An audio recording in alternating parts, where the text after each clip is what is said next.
Hello, Assalamualaikum and good day everyone. So today we will cover the fourth subtopic of chapter 2, which is Born-Haber Cycle. So let's have a look at the learning outcome first. So the first one, we'll see the definition of the lattice energy for simple ionic crystals and also the electron affinity.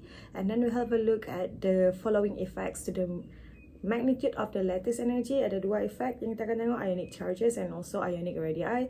And then we'll construct the Born-Haber cycle for the simple ionic solid by using either energy cycle diagram or energy level diagram. And then we'll calculate the enthalpy changes using the Born-Haber cycle. Okay, so kita tengok dahulu definition electron affinity before we have a look at the lattice energy. So electron affinity is the heat change when 1 mole of gaseous atom gain 1 mole of electron to form 1 mole of gaseous ion. Tapi sekarang ni, it is about gaseous atom gain 1 mole of electron, kan? Lepas tu dia jadi gaseous ion. So what kind of ion yang dia akan form? Bila dia gain electron, dan dia akan form negative ion. Okay, dia akan form an ion. Okay, so basically electron affinity is actually terbalik kepada ionization energy. Ionization energy is about energy needed to remove 1 mole of electron. Dia akan form cation. Yang ni pula kita nak remove, kita nak gain 1 mole of electron untuk dapatkan anion. Okay, so kalau kita tengok example, so for example oxygen atom, so dia gain 1 elektron, kita akan dapat O negative. Okay, sebab dia gain 1 elektron kan. So the electron affinity kamu akan nampak dia negative 142 kJ per mole. And then kalau oxygen ion kan dia paling stable kalau dia gain 2 elektron, right, to achieve octet. So kalau dia gain 1 lagi, so sekarang ni the O negative yang akan gain another electron. Therefore now kita akan dapat O2 negative dan. Okay, so yang ni pula adalah second electron affinity. So second electron affinity, as you can see here, the value is quite big, and then dia guna positif, bermaksud berlakunya endothermic, berlaku absorption of energy dekat sini. Kenapa? So our second electron affinity is always positive. So this is because initially yang ni tadi kan, first electron affinity dia jadi anion. Okay, dia anion bermaksud dia negatively charged, and then dia nak gain 1 lagi elektron. Elektron sendiri pun negatively charged, right? So bila negatif dengan negatif berjumpa, what will happen then? They will repel one another. Okay, so bila repel one another, susah sebenarnya kita nak masukkan elektron into the O negative.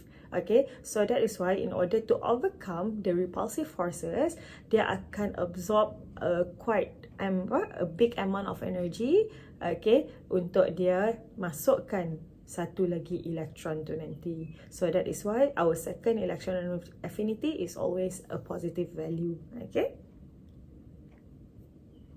Alright, and then kita pergi kepada lattice energy. So lattice energy kita guna delta H lattice, simbol dia. Kalau electron affinity tadi, we can just use EA. Okay. So this is the energy release when 1 mole of solid ionic compound is formed from its gaseous ion. Okay, so kita form 1 mole solid compound, ionic solid compound. Okay, so kalau kita tengok equation dia, bermaksud starting kita adalah gaseous ion. Okay, kita ada gaseous ion, lepas tu dia form the solid. So siapa yang perlu 1 mole kat sini? The ionic solid perlu 1 mole. Okay, so ini ionic solid.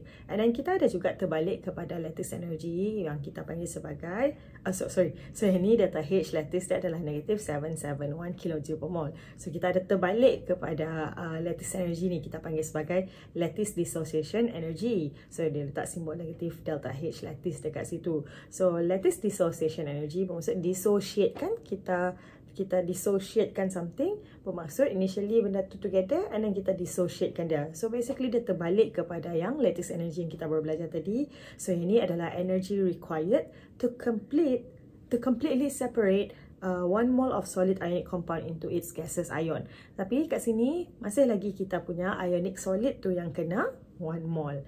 It's just that kita flipkan equation yang atas ni sebenarnya. So bila equation atas ni kita flip, so what happened to the delta H then of this particular new equation yang bawah ni? So the delta H now, magnitude dia masih lagi 771 kJ per mole. However, the sign of kita punya lattice energy now is positively sign. Okay, sebab dia flip yang waktu kita nak form. Kalau tadi kita ada gaseous ion, kita nak form the solid, right? Tapi now bila kita flip, kita daripada solid ni kita separate dia semula jadi the gaseous ion. Okay, so basically this is just like to summarize apa yang berlaku tadi, lattice energy tu tadi. So kalau kita ada gaseous ion forming the ionic solid, so that is basically lattice formation then.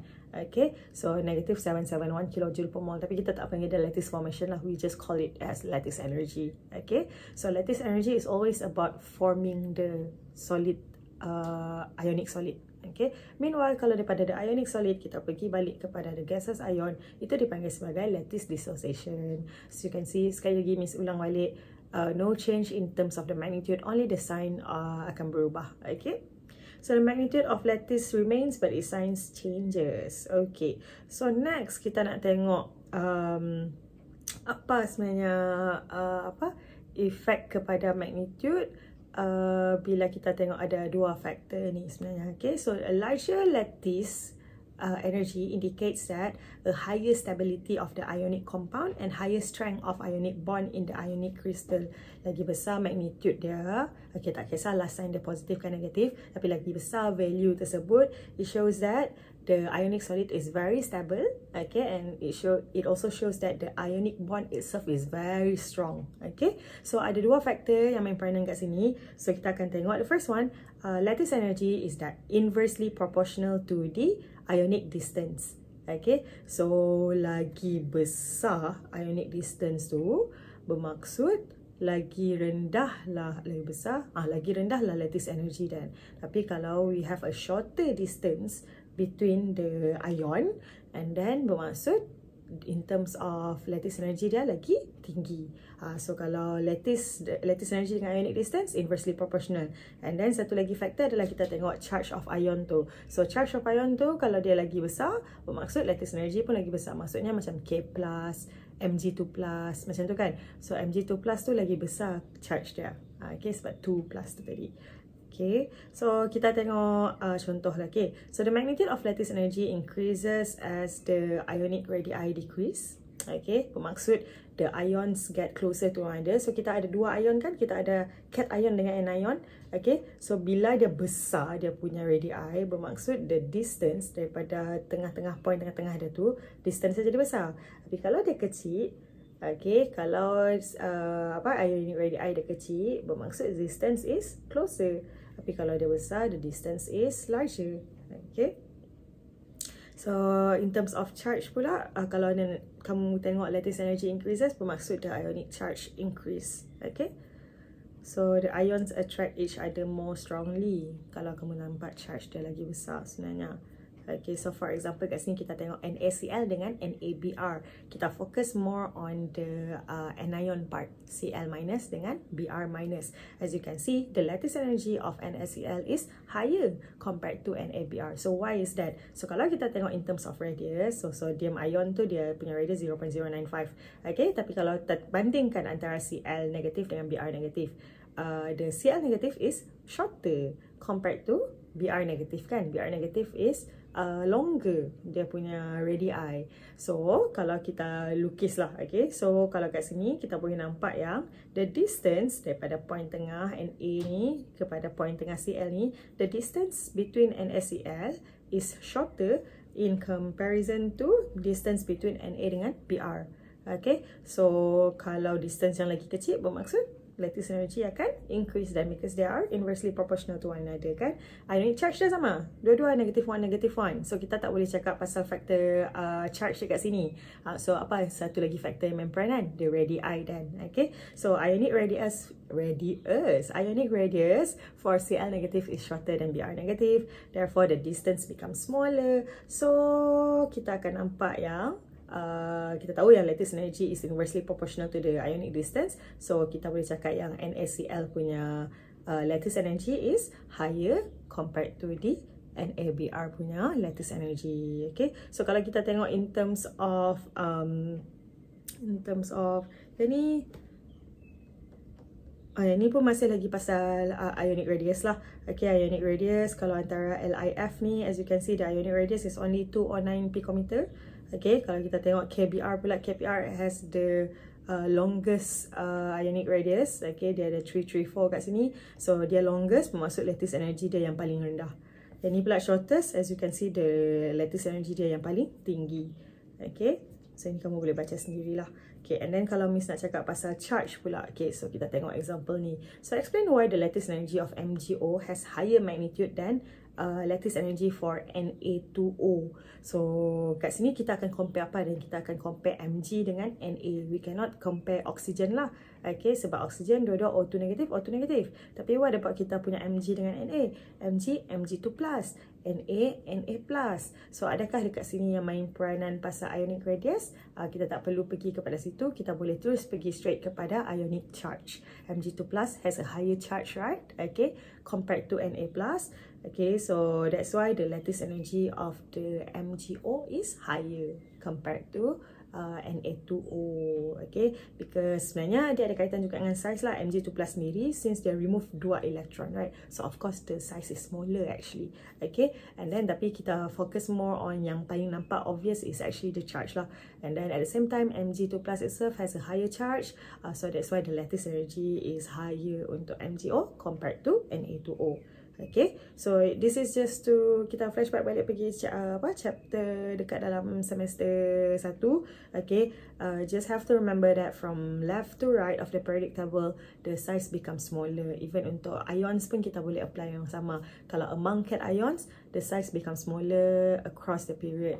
Even among anions sendiri pun, the size becomes smaller across the period. Okay, tapi kalau going down the group, dia becomes larger.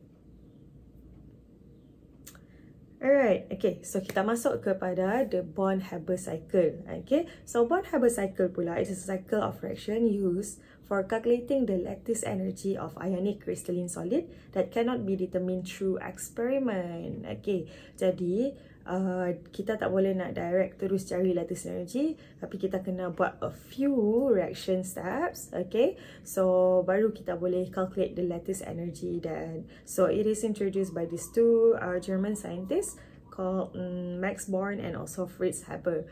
So diorang ni yang introduce this particular Born-Haber cycle ni lah. Okay, so a Born-Haber cycle, dia akan summarize the relationship between the various enthalpy change. Enthalpy change yang kita akan nampak hari ni, kita akan nampak pasal enthalpy of formation, kita akan nampak enthalpy of atomization, kita akan nampak ionization energy, electron affinity dengan lattice energy. Okay, so ada 5 yang akan involve kat sini. Sekali lagi Miss ulang, formation, atomization, ionization energy, electron affinity and also lattice energy. Okay, so dia akan summarizekan all the enthalpy change untuk form the ionic crystal from the reaction of metal dengan non-metal. So metal is usually the one from group 1 ataupun group 2 punya element lah. Okay. So Born-Haber cycle can be constructed by using energy cycle diagram. So by now you should be familiarized with the energy cycle diagram dah sebenarnya. Okay, and then satu lagi adalah energy level diagram. So kalau untuk Miss sendiri, yang senang is actually energy cycle diagram. But I will still introduce to you both. Energy level pun Miss akan introduce juga. And then kalau soalan tanya Born-Haber cycle je, kamu boleh jawab guna mana-mana cara, sama ada nak guna energy cycle diagram ataupun energy level diagram. Okay, so the Born-Haber cycle, it connects all the enthalpy of formation with the lattice energy. Okay, I think kita terus tengok kepada example. Okay, so find the lattice energy for the following data. So usually memang akan ada banyak data macam ni. Okay, so sebenarnya kalau macam ni, kamu kena try to identify. Kamu kena try to identify formation, atomization, IE yang mana, EA yang mana, lattice energy, yang ni sebab dia nak cari lattice energy, dia tak bagilah equation lattice energy.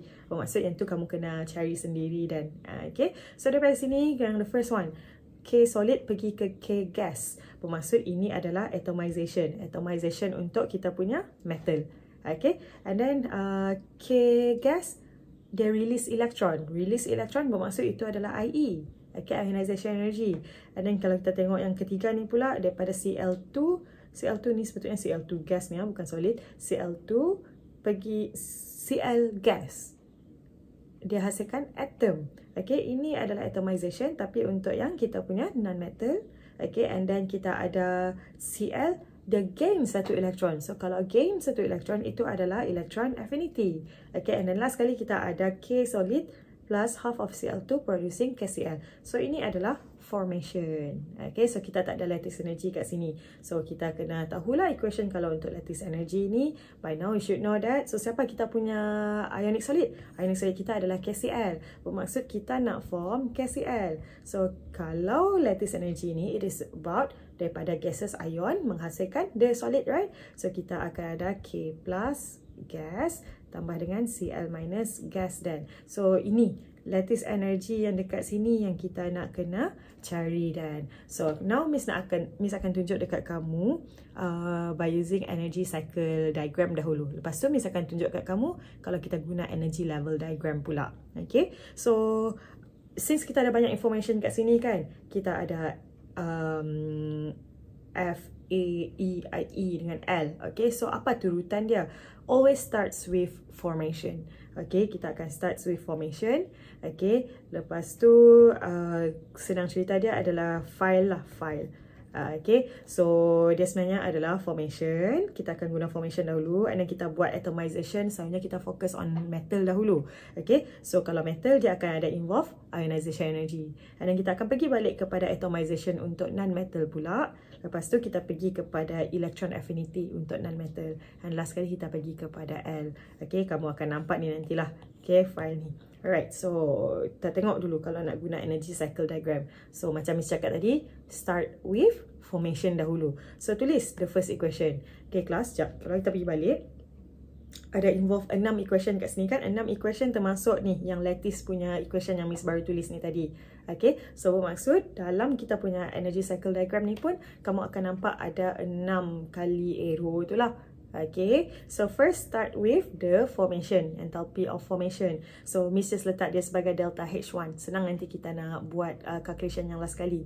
Okay, tanda dia tulis itu sebagai delta H1. So dia adalah bersama dengan negative 436 kJ. Okay, and then proceed with the metal dahulu. So file tadi kan, so kita dah settle F kat sini. Okay, kita dah settle F. So the next one is A, atomization of kita punya metal. So kita buatlah dia jadi gas dekat situ. Okay, so kamu tengok balik atomization punya equation tadi. So kita dah settle A. Okay, so habiskan dulu pasal metal ni, sebab sekarang ni kita nak try dapatkan cation untuk kita punya metal ni. So ini belum cation lagi kan, kita baru dapat atom dia. So next one adalah kita buat IE. Okay, so in this case class, kita tak akan nampakkan kita remove electron tu. Okay, so electron tu kita tak perlu munculkan dalam kita punya energy cycle diagram. So ini adalah involve yang E punya, sorry, I.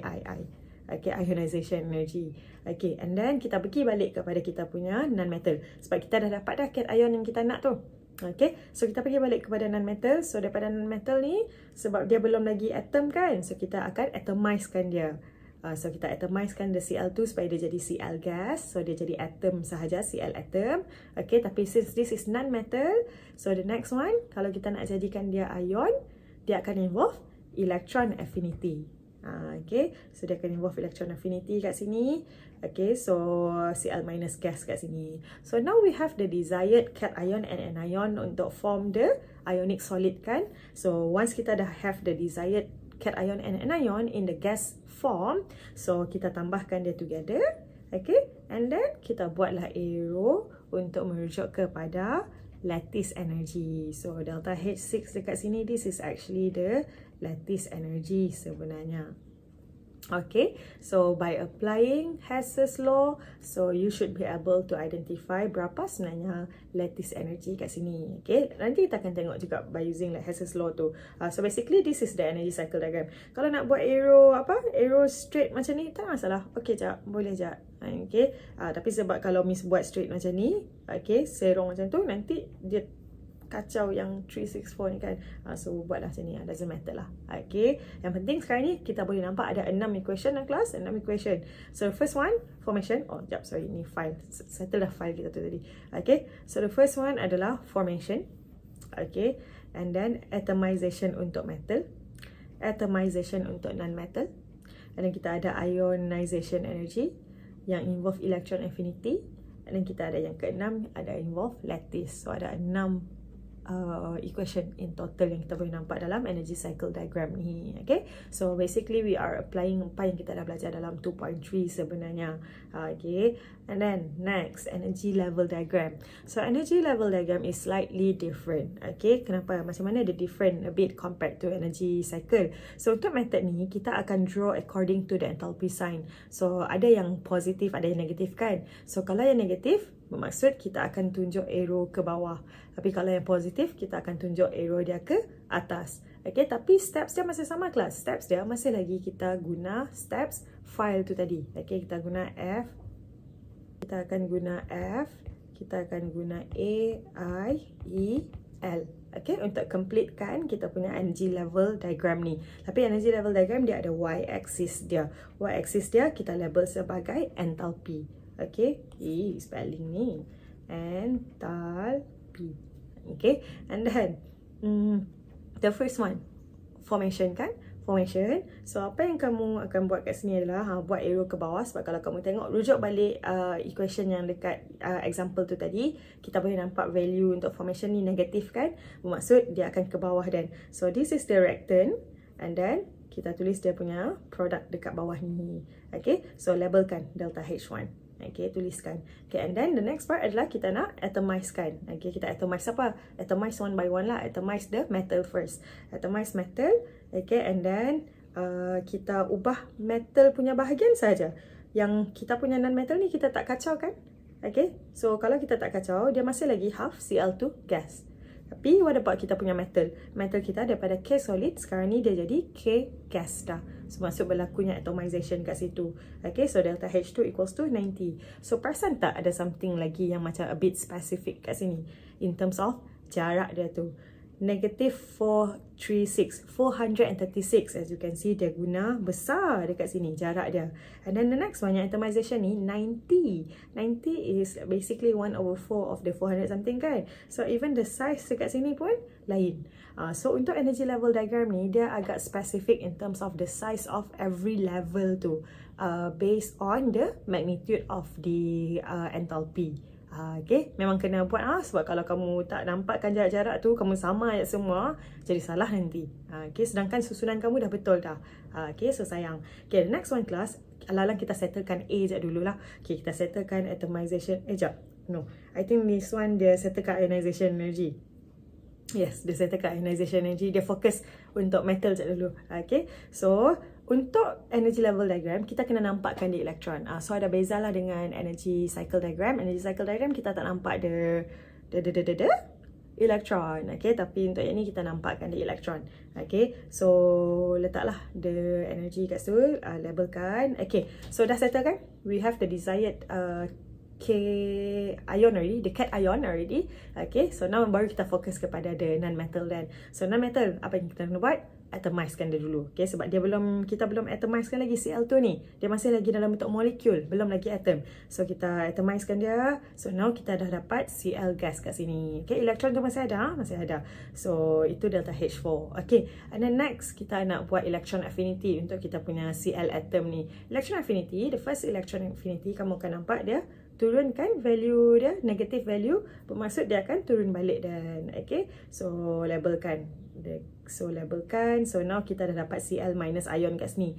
Mana hilang elektron? Sebab electron affinity kan about gaining electron. So this particular electron kita masukkan dalam the Cl atom. So tak ada nampak dah lah elektron kat sini. Okay, dah tak perlu dah tulis elektron. Okay, and then labelkan the delta H. Okay, so be careful. Yang ni delta H dia 1 to 1. Yang ni 364. So of course jarak kat sini lagi besar compared to jarak yang between these two level here. Okay, and then Dah settlekan 1, 2, 3, 4, 5. And last kali kita akan buat yang lattice energy. So this part here is actually the lattice energy sebenarnya. Delta H lattice ataupun lattice energy. Okay. So nak guna cara mana? It's up to you. For me, I think it's easier to use the energy cycle diagram. But if you think the energy level diagram is easier, then just use this one then. Okay. So soalan usually they're very broad lah. Dia akan just minta kamu by using Born-Haber Cycle. So it's up to you to use the energy level diagram or energy cycle diagram. Okay. And then last kali kita just apply the Hess's law. So kita tahu yang delta H1 is equals to H2, H3, H4, H5, H6 all together. Tapi our H6 is the one yang unknown. That is the lattice energy. So masukkan all the values inside. So you'll be able to get the delta H6 equals to -701 kilojoule per mole.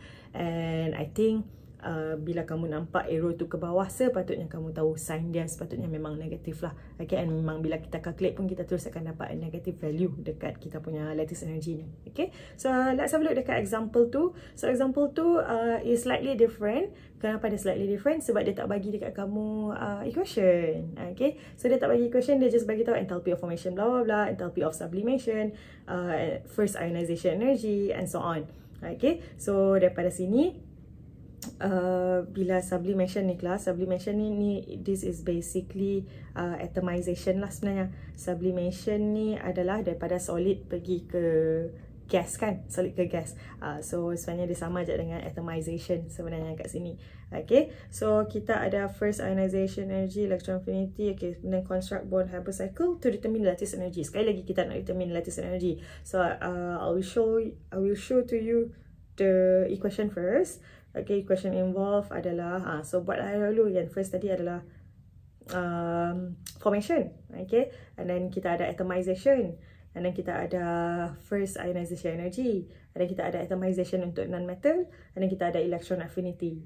Okay, and then bila kita nak kena cari the lattice energy, we know that lattice energy adalah Na plus gas plus Cl minus gas menghasilkan NaCl solid. So ini adalah delta H lattice yang kita nak kena cari. Okay, so kalau kita convertkan semua ni, masukkan dalam energy cycle diagram, started off with formation. Okay, and then kita settlekan the metal dahulu. Kita settlekan metal, buat atomization dia, and then kita buat dia punya ionization energy supaya dia dapat ion dia. Lepas dah settle dapat ion tu, kita settlekan non-metal pula. So non-metal tukarkan dia jadi atom dahulu. Lepas tu kita electron affinity, kita masukkan elektron dalam dia supaya kita dapat the desired anion. So dah dapat the desired cation and anion untuk hasilkan kita punya ionic solid dalam gaseous form. Tambahkan together, and then kita akan dapat the equation untuk yang lattice energy punya.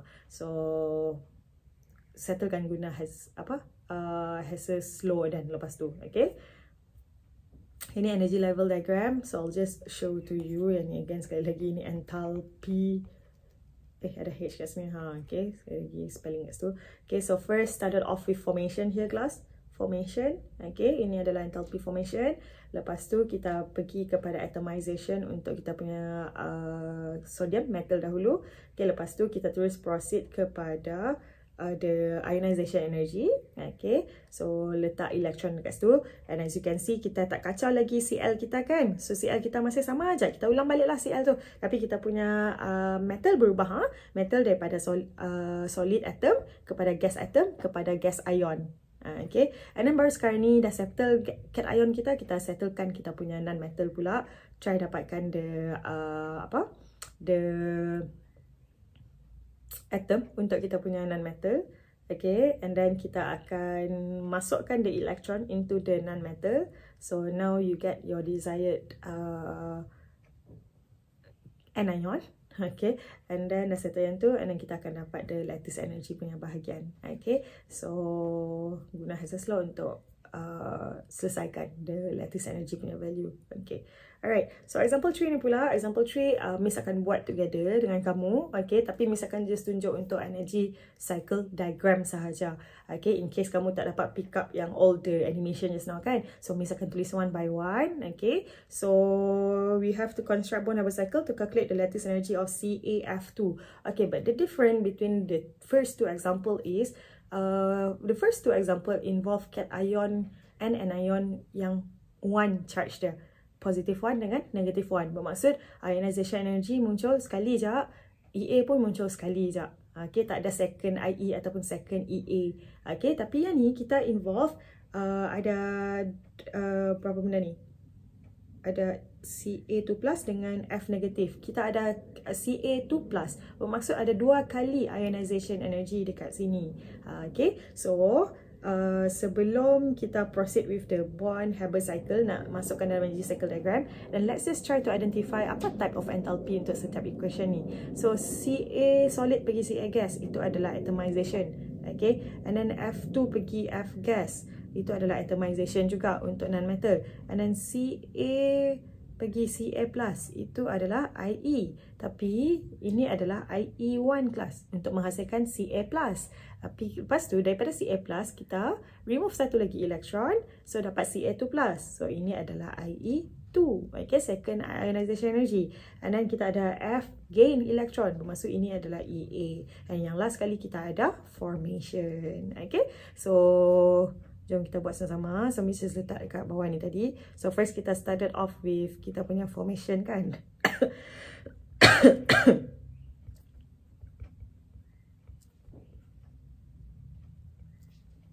So CF2 solid.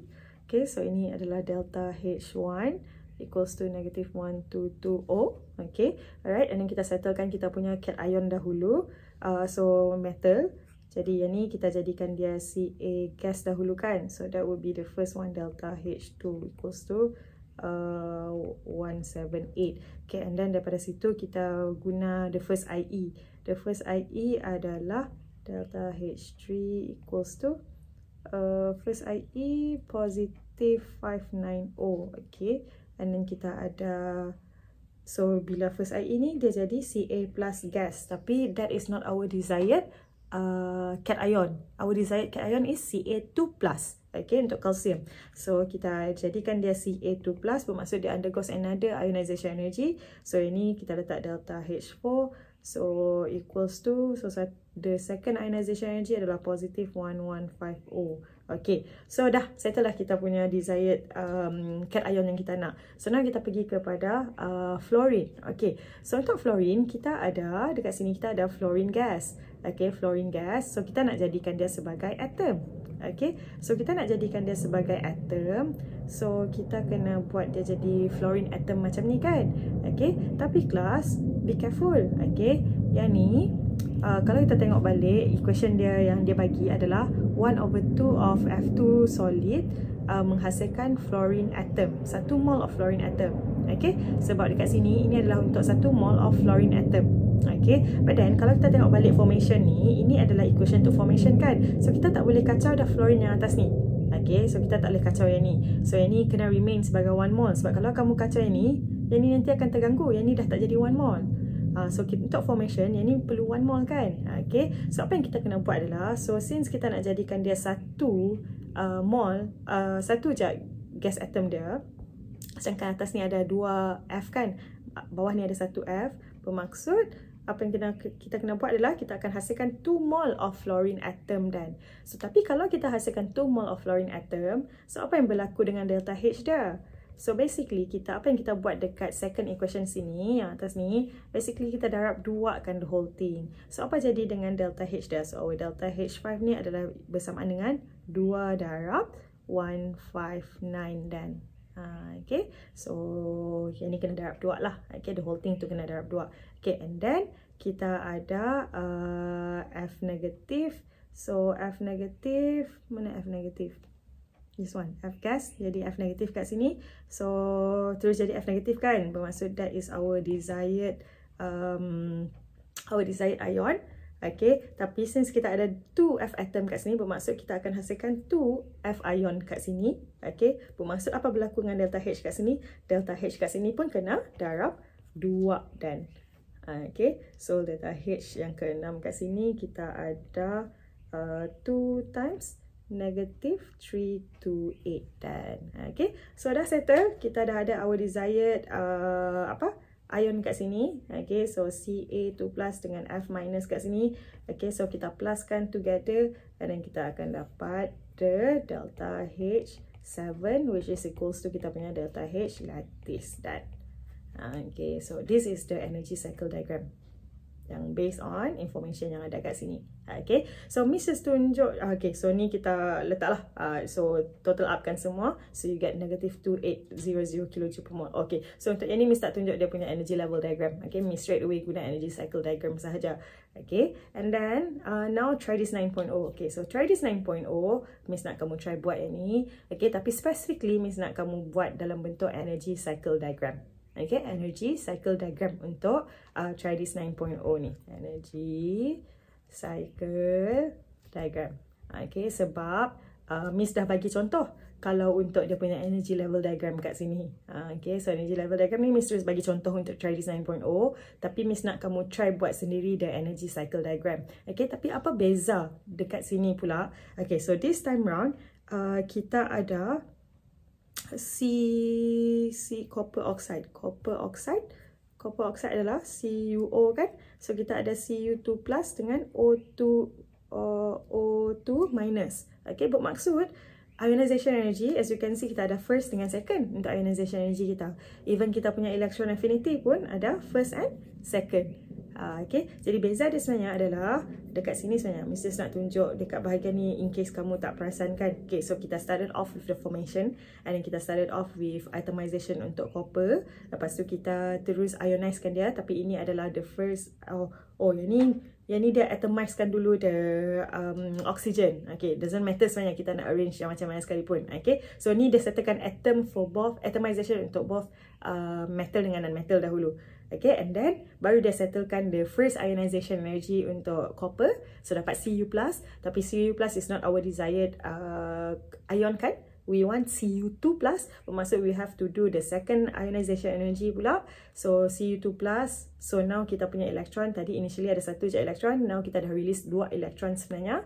Okay, and then apa yang kita buat pula next, kita nak electron affinity kan oxygen tu pula, kita nak oxygen to gain electron. Tapi kena buat one by one kan, tak boleh terus dia gain 2 elektron. Kita kena buat dia gain 1 elektron dahulu. So the first electron affinity. So the first electron affinity value negative. So kena turun kan? Kena turun. So now Cu2+ tu kita send balik, tapi oxygen now dah jadi O negatif.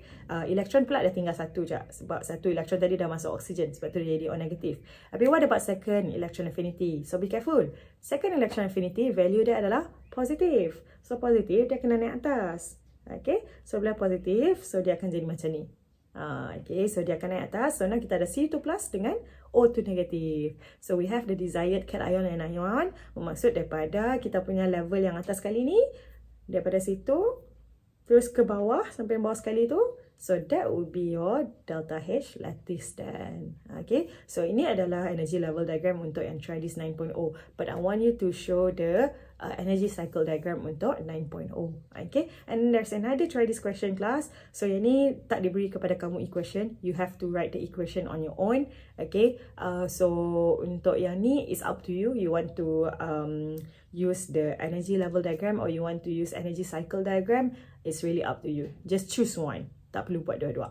Okay, and then later on just submit into it kita punya lecture online punya material then. Okay, so that's it class. Okay, so